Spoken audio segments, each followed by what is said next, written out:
Morning guys, it's Friday and I'm here at SM Langan, SM City, should I say, not Langan, with Salina, and it's that Friday, and Friday means under our skin. So I'm going to start today I was working in London, or working in Norwich, for a London-based company called Trust House 40, and it didn't work out because the company got taken over in that hostile takeover, and they were de-skilling the kitchen range, and they were de-skilling what was going on with food to make it simpler so they could make more profit. So I decided that I would open my own restaurant, and because I just got married, we decided that we were going to move 400 miles. There we go. Just to open a restaurant? Just to open a restaurant, because it was near Jenny's family in Cornwall. So I was moving from East Anglia, which is very, very flat, to Cornwall, which is right next to the sea. So I purchased a restaurant called Bugsy Malone's American Diner. Yeah, I remember you mentioned that before. So American style food, should I say, not American food. So it was an American style diner. Had an English twist. Yeah, so that was it. The twist was it was in a rainy part of this country. So this was a 90-seater restaurant in an old barn. Very, very popular, very busy. It was doing about £36,000 a week, which is excellent. In the winter months it was doing around about 1,000 a week, which was good because that meant I could travel in December and January. So is this gross profit or net? Yeah, this is net. Okay. So we then turned around and we moved down there in January and February after I'd decided to leave Post House Group, and the restaurant was very, very good. It took off very nice. We were doing things like 4-ounce fresh ground burgers to 8-ounce to 12-ounce. We were doing chili con carne, we were doing nachos and tacos and empanadas, enchiladas. We were doing steaks, ribeye steaks. We were doing vegetarian burgers. Our biggest client was RAF Coldrose. Those military base? Military base, which was about 15 miles away, and we were doing at least about 150 to 200 people from there a week. Who knew American food was so popular with Brits? Yeah, it was very, very popular. And it was very popular for me because I grew the business, and it meant I could get a foothold into having my own business. What I didn't realise that there were so many loopholes that you have to jump through when you run a food business. There was the local food hygiene you had to deal with. There was a local thing called performing rights. So if you turned around and played music, you had to pay to play music. If you had a radio, you had to pay this company so you could play the radio. You just couldn't switch it on and start playing music. You had to turn around and have all these people kept coming around and checking. Then you had the VAT people. Then you had customs and excise to check whether you were serving the right weight of food, if you were serving the right weight of alcohol, if you were doing the right measures of alcohol. Oh, it just went on and on and on. And so I thought having my own business was about opening the door and just selling it and putting the money in the bank. I always heard the thing with restaurants is the profit margin is so low, like 1-2% between your gross and your net is your profit, right? Is that true? It's a bit. So I used to work on 66% food cost, and then everything from 66 above, I would actually turn around and have a profit of. So if I was buying a product and it was costing me $1, I would sell it at $3.50. So $1 would pay for the product, $1 would go to me, and then $1.50 would actually go to do the operating costs of the business. So roughly a third. Roughly a third, 30%. Yeah, that was it. And then then you turn around and you just started selling the food, but you had to then cost in things like your bank charges, and if you wanted to extend your business and you want to grow your business, you have to turn around and put in a strategy and a plan. And I wanted, just one incident was I had a bank called National Westminster, and when I was in Norwich, the bank there in Norwich, absolutely fantastic, really, really nice, really helpful, loaned me the money, set everything all up. And then when I went to Penzance, I went to the National Westminster in Penzance. But the management team in Penzance, they were the most unhelpful, uncooperative people I've ever met in my life. They were just a bag of bollocks, really. They were. I wanted to. My business used to run from Easter around to about October. It was really busy, and I wanted to do some renovation on my restaurant after my first year. I wanted to put some glass windows in the top of the barn, so that at lunchtime it wasn't so dark, it could let the light in. And my bank would loan me the money to do the renovation work if I closed in August. I proposed I wanted to close at Christmas when I was only making $1,000 a week, whereas the bank was saying close in August when I was doing $36,000 a week. So you wanted a loan for how much money? I wanted a loan for around £20,000. So about. And was this secured or unsecured? It was unsecured. Oh, okay. So basically credit. You wanted £20,000 worth of credit. They wanted me to close at the busiest time of my year, the busiest time of my season, and I wanted to close at the quietest time of my season. So if I closed for 2 weeks in December, I'd lose £2,000. If I was to close in August, I'd lose nearly $100,000 or £100,000. Well, I couldn't afford to lose $100,000. But the bank manager, he would loan me the money, but only if I closed at the quiet season, which then would put me in debt, which is what I think the bank wanted. So I turned around and said to this guy, his name was Osborne. Well, the longer you're in debt, the more interest they earn. Yeah. So I turned around and said to him, I said, well, I think you're full of shit. You don't know what's going on in the business world. I said, I'm not going to turn around and close my restaurant in August just so you can turn around and put me in the debt. I said, that's not going to happen. So anyway, I then turned around and said, well, if you're not going to support me or help me, it's been 2 years. I've had some real ups and downs, but I've made a lot of money. I've bought a house. I've been on some very, very nice holidays to America, Hong Kong, Singapore, out of the profits of the business, because it was profitable. It was giving me a very, very good lifestyle. I said, I'll sell the business. And the bank manager turned around and said, it's a recession, you won't be able to sell the business. So I put the business on a food and beverage website, and within 4 days I'd sold the business. And I've made $290,000 profit after 2 years on the business, and I'd had all my fun. I went to the bank manager and I turned around and he said, I made an appointment to see him, and he turned around and said, so you want to close in December? I said, no. I told the lady on the till I want to close my account, not I want to close my business in. What do you mean you want to close your account? Was his reply. I said, well, I asked for a loan to do the roof on my business because it's my business and I know what my business market is about. You turn around and tell me you're not going to loan me money in December, you loan me in August, which is my busiest time, which I think is a crazy business decision. I then say to you that I'm going to look to sell the business. You advise me that I won't be able to sell my business because of the business climate at the moment. And guess what, Mr. Osborne? I sold my business 4 days after I had this conversation with you. So really, you might be able to run a bank, but you don't know anything about the business world and food and beverage. And where the bank was in NatWest was in a great position in Norwich, and they really supported me and they were really helpful. Your bank down here really should shut because you haven't got a clue.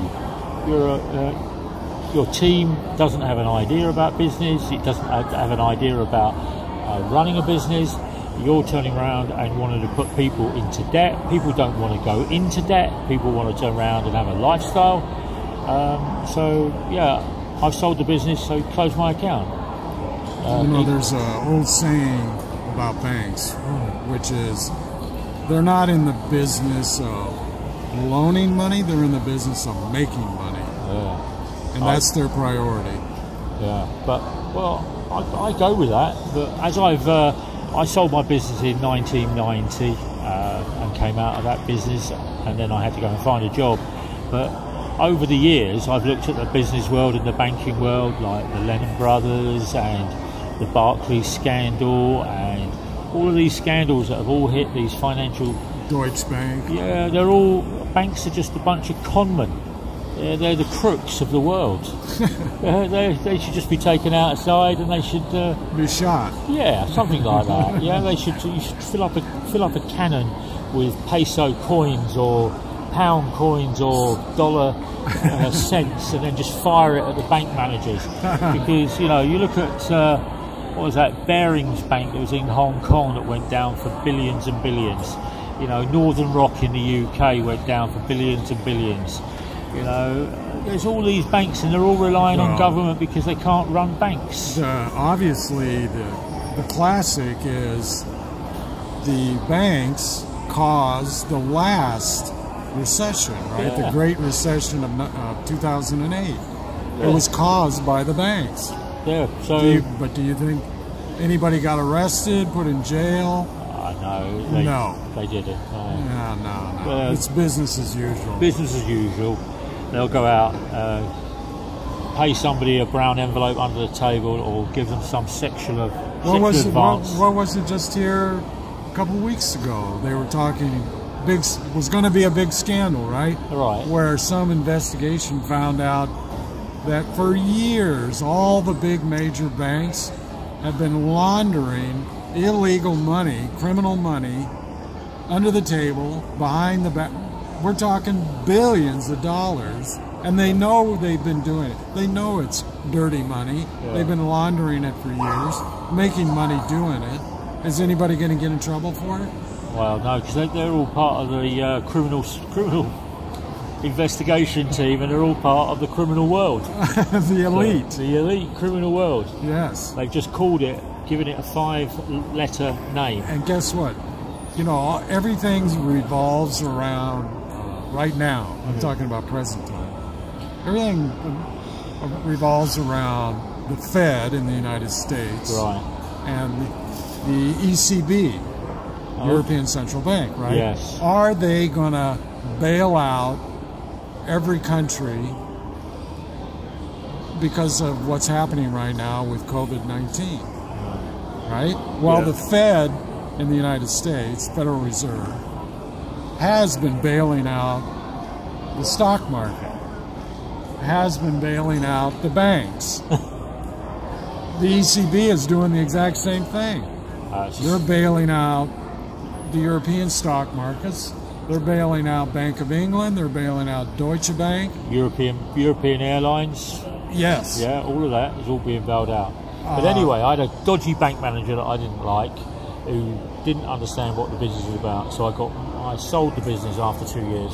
So you're done with being an entrepreneur? I'm done with running restaurants, because unless you've got the cash, or you've got somebody that's a savvy food and beverage person who understands food and beverage, don't go to a financial institution to borrow money, because they haven't got a clue.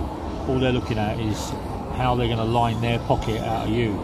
So I then had to turn around and make a decision after 2 years. I had to come back into the business world, and I ended up going for a job in a posh 5-star hotel called the Hotel Davao, which was in Cheltenham, and it was going through this. They wanted somebody that could turn around and change the food and change what was going on. So I went to the Hotel Davao, and that was a really, really short-lived job, because they had this vision they explained to me and the agency. So I actually got the job through a employment agent in London who came to me, so I was headhunted.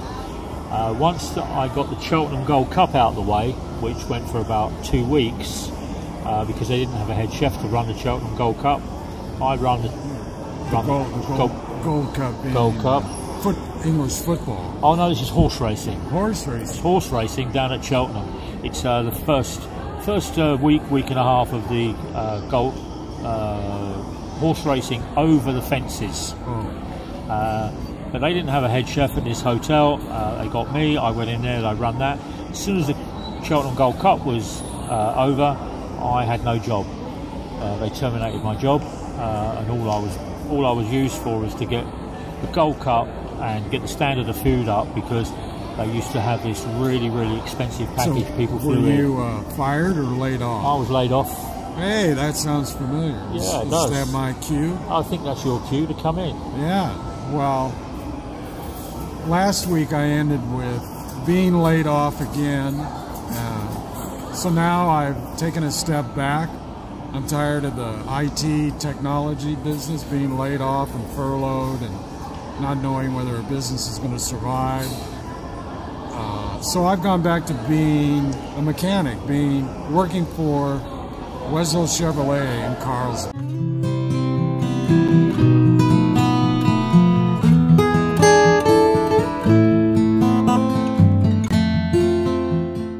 Chevrolet again?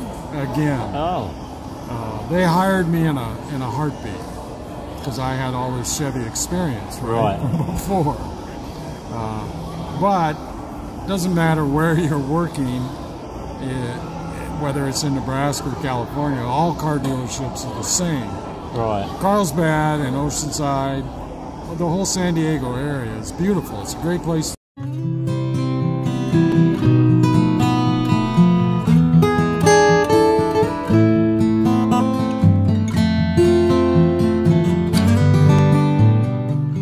Place to live. Expensive as hell, but... So you're still in the same area? You haven't moved outside? I'm still living in Oceanside. Right. And I'm commuting from Oceanside to Carlsbad, which isn't a very far commute because they're right next to one another. Right. Which led to, after being at Chevrolet for a few months, one day the salesman, one of the car salesmen, wheels back a motorcycle that was traded in for a new car. And they parked it back in the service department because they weren't in the business of selling motorcycles, they were in the business of selling cars. But they took it in part exchange for a car? Yes, as a deposit, trade-in. Oh. So here's this Yamaha 850, beautiful bike, big heavy road bike. And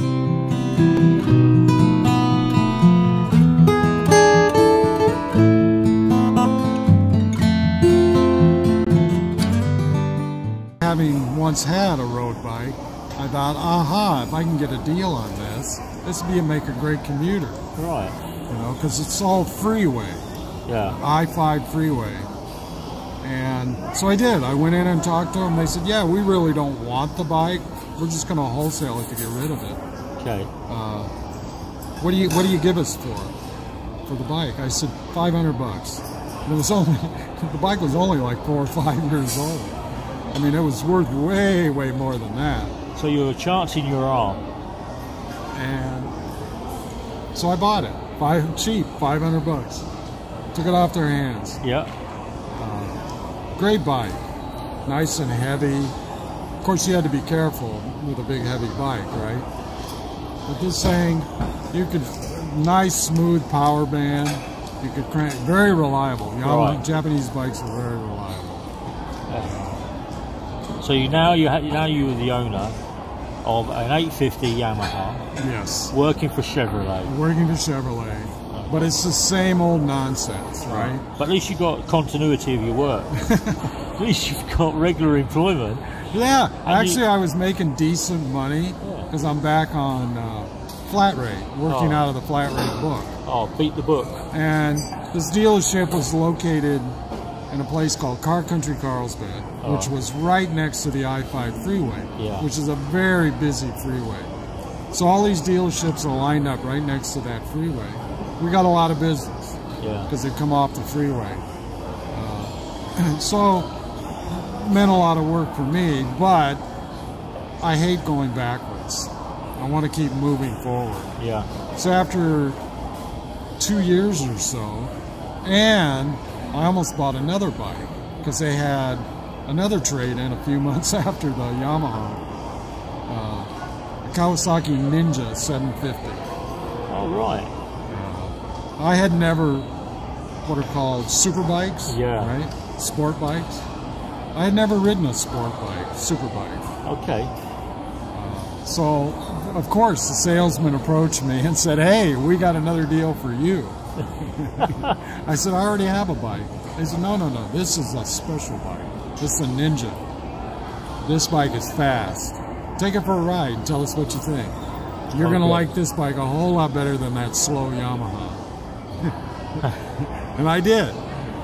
I took it out in front of the dealership, and you could go down the road there, past all the car dealers, to take a road inland. And I took that Ninja and I cranked that thing out. And it scared the living hell out of me. It's so fast and quick. I mean, literally, if you shifted gears hard enough, you could pull the front end off the road. So you're just on one wheel? One wheel, without even any effort. Twist the throttle, pull the clutch in, shift, release the clutch, boom, the front end would pop up off the highway. Oh my God. That's how much torque that thing had. So you were going for a smooth cruiser Yamaha. I mean, first time I've ridden it, and I nearly wrecked it a couple times in just maybe 4 or 5 mile run I took it on. Right. I brought that thing back and I said, no way. No way I want this bike. I'm happy with a big heavy road cruiser. Yeah. I'm not racing the Isle of Man. Yeah, there we go. That's not me. Salina Dunlop zooming around San Diego at 180 miles an hour. Yeah. I mean, I couldn't do it. But anyways, so I decided while I'm working there, I was working next to the detail department, which cleaned up the cars for delivery. Right. And the used car department, which there were 2 or 3 mechanics that would work on the used cars, get them ready, put them out on the lot. I started to notice that vendors were coming in and selling products to the dealership. Right. What's this, like cleaning material? Yeah, everything from chamois levers and stuff like that? Everything from cleaning supplies, whether it's soaps and waxes and cloths and sponges, to accessories. Yeah. They'd sell all kinds of accessories for cars. They'd glam them up, make them look better. There was a guy that did paint touch-up. He had an airbrush, and he was very professional. He'd touch up all the little dings and nicks and scratches. You know, another guy that would sell chrome door edge guards. Another guy that would sell running boards for pickup trucks. Another guy, bed liners for pickup trucks. If you can think of it for an add-on to a car, there was somebody coming into the dealership and selling it. To do it, yeah. And they were all called vendors, right? Like vendors, not like Bender in the cartoon. No, no, not like Bender in the cartoon.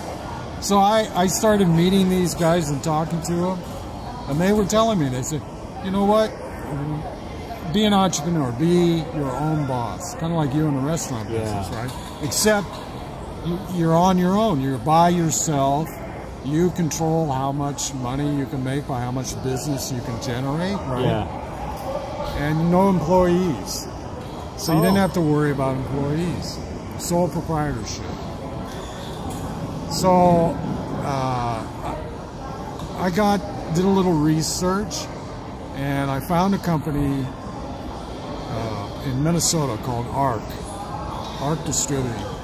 And they sold...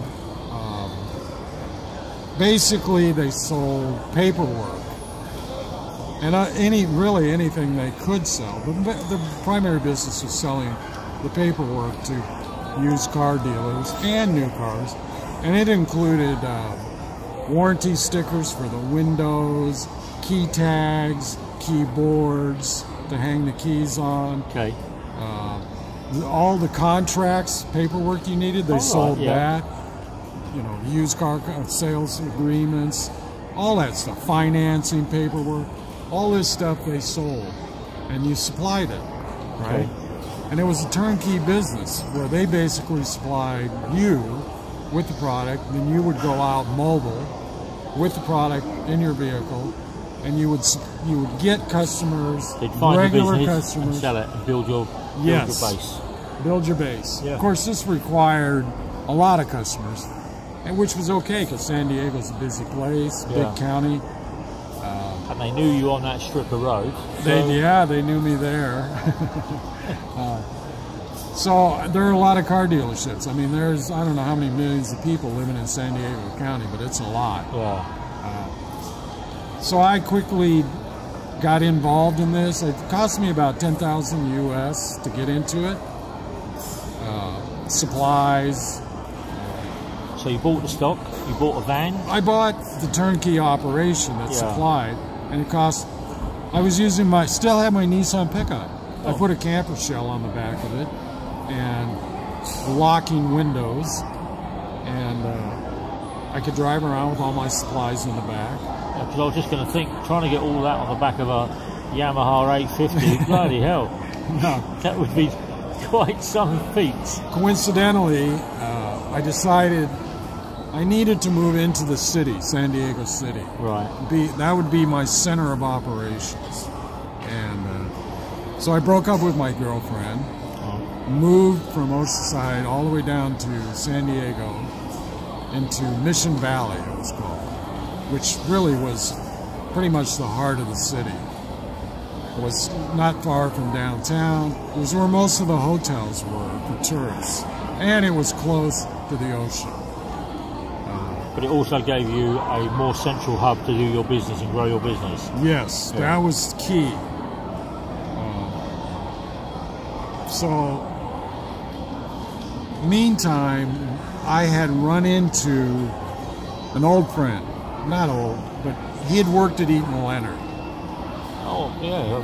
That's the guy, bending people. Yes, my first job when I moved to Southern California. He, I don't remember where I ran into him, but it might have been a bar.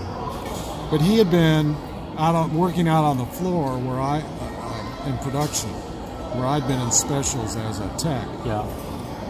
But I'd become friends with him, and he had been a studio musician, a guitarist. All right. A very good one, in fact. He'd made some good money in Los Angeles, hiring out as a guitarist for recordings.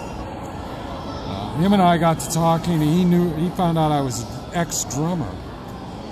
And he said, you know, I could build a studio in my garage. I rent a house in Oceanside. And you can buy a drum set, move it into my studio garage, and we could work on music. And I thought, hey, sounds good. I'll get back into drumming and music. So I bought some Tama drums and moved in, and him and I proceeded to practice and play together. Brought another guy in as a bass player. So Tamo drums, what are they? Tama drums. Tama drums. Yeah, that's the brand. Okay. Is that a good brand? Yeah, it is. Yeah. It's good. I mean, it's all relative, like a lot of products. You know, Yamaha makes drums too, and they're very popular. DW, another brand. There's a lot of Gresh, on and on, Pearl, a lot of different brands. I just picked Tama. I got a good, you know, for starting out, I bought what was called the Rockstar drum set. Right. And so you get a big drum, a little drum, whatever. What is that? You get two tom-toms, a floor tom, a bass, a little pedal, Sabian cymbals, hi-hat. Good enough to get you going. Okay. Not cheap, but not real expensive. So around this time also, though, I'm living in San Diego. I'm getting back into dating, and one of my customers, a manager of a used car department, I think it was a Hyundai dealership, a guy named Vinny. He was a classic car salesman. He was big, stocky, chunky Italian-American guy, loud, obnoxious, abrasive, but he could sell cars. Oh, there we go. You know, he was the manager, sales manager. And I liked him, and we got along well. He gave me a lot of business. Turns out he had a Mexican girlfriend. Not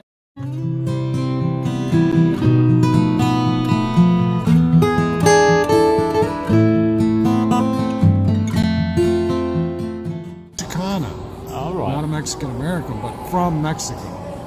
So what's the difference between Chicana and a Mexican? Well, Chicanas, which there are a lot in Southern California, being right next to the Mexican border, Chicanas are born and raised in the United States. Right, okay. So they speak perfect English, right? So that's what they're raised on. They're Americanized Mexican? Yes. Okay.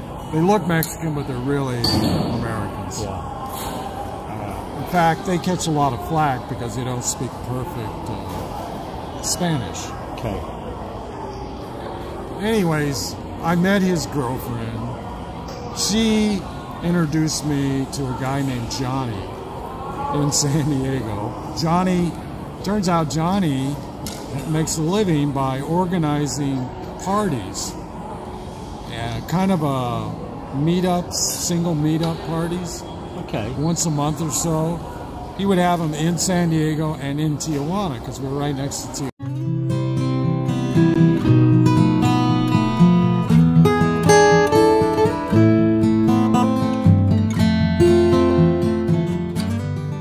And so Johnny, I got to sign up with his party club, right. I guess you could call it. And I met a girl at a party in Tijuana who would later become my wife. Oh. I didn't see that one coming. Yeah, but of course she's Mexican. She's Mexican. Yeah. She was actually from Mexicali. Right. Born and raised in Mexicali and didn't speak very good English. Right. But of course, I made a lot of trips to Tijuana because it was right there. So how far was Tijuana from where you were staying, where you were living in San Diego? Well, I was living in Mission Valley. Literally, San Diego is built, the suburbs are right up to the border. Right. So you had Mission Valley, you had National City, Chula Vista, San Ysidro, then the border. That's heading south. So that's got Trump's wall on it now, is it? Yeah, it does. So I was probably 10 miles, 8-10 miles that's from close, the border. Yeah. And it's easy to cross into Tijuana.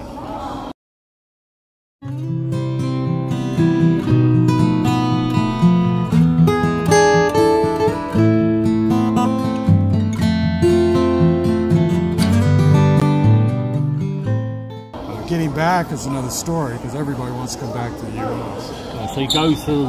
You have to go through customs. You have to go through customs. Yeah. And it's a headache getting back. But going there, you just drive right through. Mexicans don't care. Okay. They want people to come into Mexico and spend their money. It's a poor country. Right. But I had a lot of fun in Mexico. I did a lot of stuff. Went to bars, restaurants. Is it as cheap as they say it is? I've never been to Mexico. It is. Well, it's cheaper than the United States for sure. Yeah. I went out. You know, it's very similar to the Philippines in a lot of ways. Okay. The culture. Definitely the religion. Very Catholic, very family oriented. Okay. You're going to run into one big difference in the girls, though. The Latina temper. Oh, right, yeah. I was just going to mention that. I went out with a girl from where was it? It was in South America somewhere. Got that relationship lasted less than 2 weeks, I think it was. Her temper was, I've never come up. Yeah, she was like the devil plus an axe murderer, knife wielding, schizophrenic, all rolled into one. Oh yeah, that's easy to come across. I didn't know whether when I woke up in the morning whether I was going to get beaten to death, abused or whatever. But she looked stunning. Oh yeah, they can be very hot looking. Her mouth and her brain just went, and it just went and went and went. And so you have this what's called macho. Macho comes from machismo, which is kind of a Spanish slang for very maleness, very butch. I call that. No, it's not butch. It's, no. It's the macho attitude of being a strong man. The man controls things, etc., etc. Right. He's a macho man. Yeah. But you know macho man. yeah. That was a big song, wasn't it? It was, yeah. But oddly enough, it was by a gay band. Yeah. The Village People. Yes. But only one was Mexican. Behind the scenes, trust me, the Latina women, they control things. Macho Man might be out in public, and it's all for show, but when he got home, I guarantee you, the Latina women put their foot down and controlled things. That's a big difference between their culture and this culture here in the Philippines. But anyways, I met my wife, and we would date, and next week, I'm going to get into a little bit of being married to a Latina and what happens when you are part of a Latina family. Right. Another big difference between Philippines and Mexico. And some of my adventures in Tijuana. Okay, well, I'm looking forward to that. Next week for me, I'm going to talk about moving to Wales. I finished my job at Hotel de la Bear. I moved to South Wales to a hotel called the Sea Bank, and I was there for about 6 years. I kept away from women because I was going through. You were damaged by your divorce? I wasn't. Well, I was damaged by my divorce. I just wanted to get divorced. It became a long-winded affair. My wife didn't want to pay for her solicitors or anything like that. I was definitely not paying for her solicitors. It dragged on for about 18 months, and then I got the divorce through. Yeah, they don't have no-fault divorce. Yeah, they do, but you have to be separated for 18 months to 2 years then. Oh. So you had to have this. So you would have to be separated beforehand or after? No, beforehand, and you'd have to confirm that you were separated. That's why I moved to South Wales, but I didn't turn around and tell my ex-wife, where I was moving to, and I did everything through a solicitor. And I had 6 good years in South Wales before then I decided to move. Well, I was offered a job working for P&O, and that won't be next week. That'll be the following week. So next week it's about taking up mountain biking, hiking, doing some more travelling, and driving across America, Route 66, going to the Dominican Republic, and that's my time next week. Wow. This week was just about Bugsy Malone's American Diner and my brief excursion into running a business in the UK. So, what a coincidence. You run an American restaurant, right, in England, and then you end up, at some point, going to America and experiencing the real America. Yeah, well, I'd never actually been to America, so the closest I could get was running an American diner. Anyway, from Salina and myself, here on a Friday at SM City. Take care, guys. Bye.